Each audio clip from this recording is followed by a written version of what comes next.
halkani waa qubnaha TV ku soo dhawaada barnaamijkeena xilligan qodobada aad ku daawan doontaan waxa ka mid noqonaya agaasimaha Nise Mahad Maxamed Salaad oo si weyn uga hor yimid in magaalada Beledweyne la geeyo ciidamo iyo sidoo kale agaasimaha Nise oo qadka taleefanka kula hadlay madaxweyne Xasan Sheekh Maxamuud isagoo ka diiday in magaalada Beledweyne iyo sidoo kale guud ahaan gobolka Hiiraan laga dejiyo ciidamada dawladdu ay ku taakuleynayso hadaba sirta ka dambeysay iyo sidoo kale diidmada agaasimaha Nise aan saaxiib yaaladiis oo gudbin doona qodobada kalena waxa ka mid ah al-shabaab waxa ay arin la yaab leh ku sheegtay dilka la sheegay inuu geeriyooday afayeenkoodii Cali Dheere iyo sidoo kale waxay dalab la yaab leh u gudbisay mid ka mid ah beelaha Soomaaliyeed hadaba afka ciidamada idaacada ku hadasho waxay xaqiijisay inuu geeriyooday afayeenkii kooxda al-shabaab Cali Maxamuud Raagi Cali Dheere iyo sidoo kale waxaan idin soo gudbin doonaa in xogo laga dhaxelayo degmada Aadayabaal oo ka tirsan gobolka Shabeellaha Dhexe iyo sidoo kale beelo Soomaaliyeed oo degmadaasi ku shiray qodobadaasi kuwa kale aan qaybtan ku faaqidi doona saaxiibayaal balse aynu ku bilaabno agaasimaha hay'adda nabad sugidda iyo sirdoonka qaranka Mahad Maxamed Salaad ayaa la sheegay in uu ka hor yimid in loo daadgureeyo ciidamada magaalada Beledweyne ee xarunta gobolka Hiiraan agaasimaha Nise oo xilligan ku sugan magaalada Muqdisho ee caasimadda Soomaaliya ayaa waxa uu ka hor yimid in magaalada Beledweyne ee xarunta gobolka Hiiraan laga dejiyo ciidamo ka tirsan dawladda Soomaaliya xilli mid ka mid ah siyaasiyiinta Soomaaliyeed kana tirsan xildhibaanada baarlamaanka golaha shacabka Soomaaliya xildhibaan Sanbalolshe oo deegaan doorashadiisu ay tahay Hirshabeelle gaar ahaan gobolka Hiiraan ayaa waxa uu dawladda Soomaaliya ka dalbaday in la taakuleeyo sidoo kale la garab istaago dadka dagaalada kula jira al-shabaab ee ku nool gobolka Hiiraan maadaama uu sheegay in dadkaasi lagu kala yeelay dagaalada xilligan ka soconaya gobolka Hiiraan maalinnimadii shalay waxa magaalada Muqdisho laga daadgureeyay ciidamo aad u tiro badan oo sidoo kale la sheegay qayb inay ahaayeen ciidamada sida gaarka u tababaran ee gorgor qayb kale oo galbiyo kale iyaguna magaalada Muqdisho ka dhoofay gaarana magaalada Beledweyne ee xarunta gobolka Hiiraan la sheegay inay ahaayeen kuwa hab macawisleeya ama sidoo kale ay isku soo dardareen xildhibaanada ka soo jeeda gobolka Hiiraan sidoo kale maanta waxaa la filayaa in magaaladaasi ay gaaraan xildhibaano ka tirsan golaha shacabka baarlamaanka Soomaaliya xilli wararka qaar ay tibaaxayaan in mas'uuliyiinta ugu sareeya dawladda Soomaaliya ay dhawaanahan gaari doonaan magaaladaasi oo maalintii Isniinta uu ka dhacay qarax weyn iyo sidoo kalena uu sababay dhimashada mas'uuliyiin ka tirsan maamulka Hirshabeelle iyo sidoo kale dad rayid ah oo goobtaasi ku sugnaa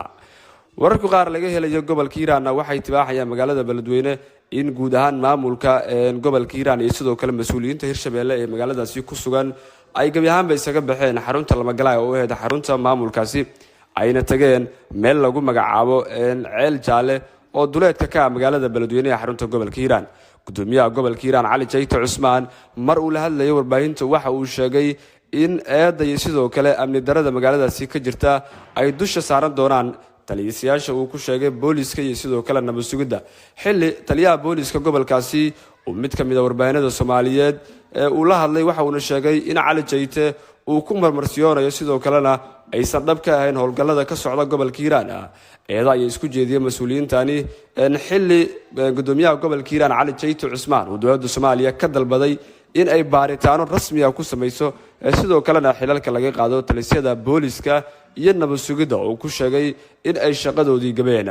dhanka kalena xildhibaan Daahir Amiin Jeeso oo ka tirsan xildhibaanada golaha shacabka kuna sugan gobolka Hiiraan ayaa waxa uu dhaliilo u jeediyay gudoomiyaha gobolka Hiiraan iyo sidoo kale siyaasiyiinta ka soo jeeda beesha Xawaadle oo uu sheegay inay kala qaybin wadaan sidoo kalena beel gaar ah ay ku sheegayaan inay al-shabaab la shaqeynayso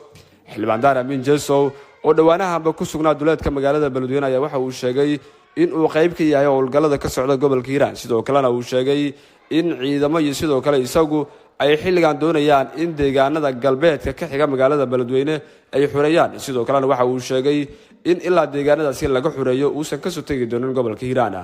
dhanka kalena madaxweynaha Hirshabeelle Cali Cabdullaahi Cosoble oo isagu bartiisa Facebook qoraalo ku soo qoray ayaa waxa uu eed dusha uga rogay qabiil gaar ah oo daga gobolka Hiiraan sidoo kalena waxa uu jaaifo weyn u geystay xildhibaan Daahir Amiin Jeeso uu sheegay in uu gobolka u joogo in uu sidoo kalena rufiyaannimo iyo waxyaabaha uu ku sheegay in uu kala furfurayo qabaa'ilada daga gobolka Hiiraan mas'uuliyiintani ayaa sidoo kale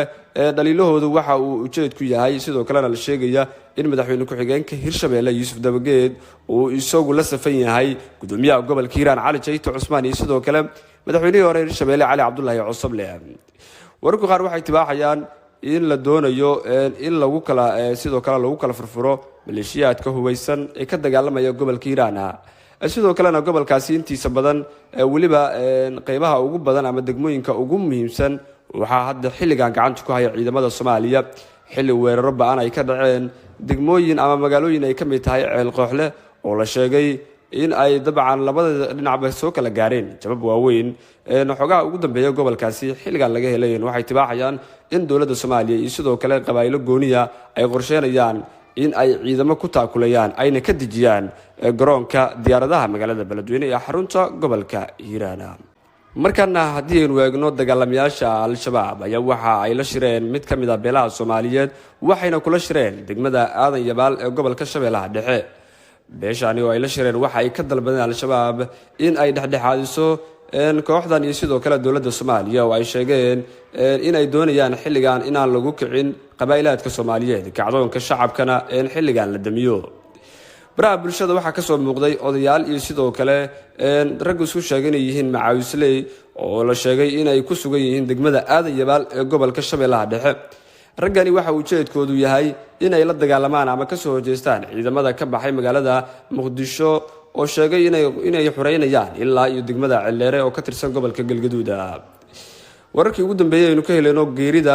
afayeenkii kooxda al-shabaab Cali Maxamuud Raage Cali Dheere idaacadda ku hadasha afka ciidamada qalabka sida ayaa waxa ay xaqiijisay in uu geeriyooday hogaamiyihii weynaa afayeenkii al-shabaab Cali Maxamuud Raage Cali Dheere oo ay sheegeen inuu ku dhaawacmay dagaalkii Ceel Qooxle ee gobolka Hiiraan ka dhacay waxay sheegeen in maalmihii u dambeeyay lagu dabiibayay degmada Aadan Yabaal ee gobolka Shabeellaha Dhexe oo ay sheegeen in markii ugu dambeysana uu halkaasi ku geeriyooday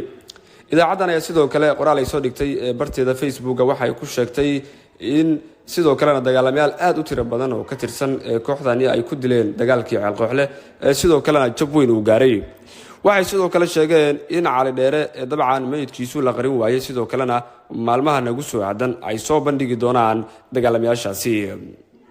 gobolka Shabeellaha Dhexe waxa ka socda xilligan guluf colaaleedii sidoo kalena abaabul ka dhana al-shabaab ay sameynayaan qabaailaadka daga gobolkani xilli magaalada Muqdisho toddobaadka gudihiisa ay ka baxeen ciidamo aad u tiro badan oo doonaya in ay dhammaan xoreeyaan gobolka Shabeellaha Dhexe degmada Balcadna waxa ka soconaya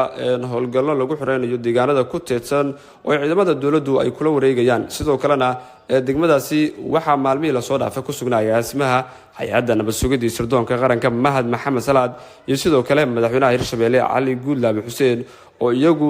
xaggaasi ka abaabulaya howlgallada ka dhanka al-shabaab ee ka soconaya duleedka